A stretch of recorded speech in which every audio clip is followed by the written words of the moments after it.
OMG! Tsamba lang daw ang pagkapanalo ng Creamline kontra Akari para sa semifinal? Tinalo nga ng Creamline Cool Smasher ang Akari Charger para makuha ang muling semifinal spot at pasok na nga sa Final Four ang team ni Coach Sherwin Meneses.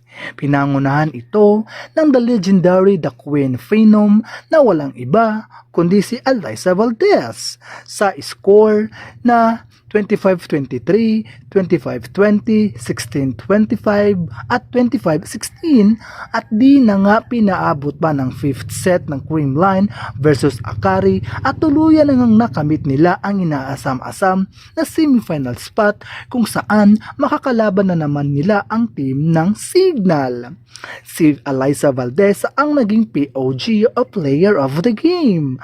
May kabuang 20 points ito, 19 na atake, 1 block return to sender, 19 na excellent digs at 8 na excellent receptions na dinaig pa ang pagiging libero dahil nga sa mas malakas niyang dumepensa.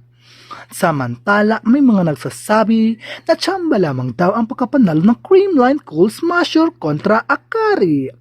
Dahil nga, wala na daw binatbat si Alyssa Valdez laban sa tinaguriang the new Phenom na si Ivy Laxina.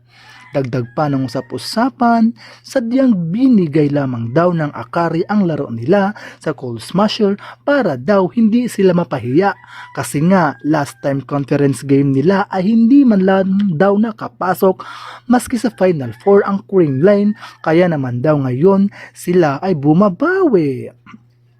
Samantala, kahit natalo ang Akari ay ani nila, wala naman daw silang binatbat kay Mars Alba dahil nga mas halimaw itong mag-set kontra kay Kyle Negrito at Gia de Guzman.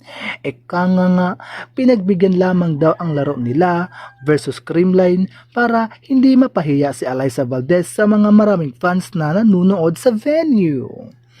Kayo mga kabas, anong masasabi ninyo ukol sa isyong ito? Just comment down below and don't forget to like and subscribe for more update. See you on my next video. Bye bye!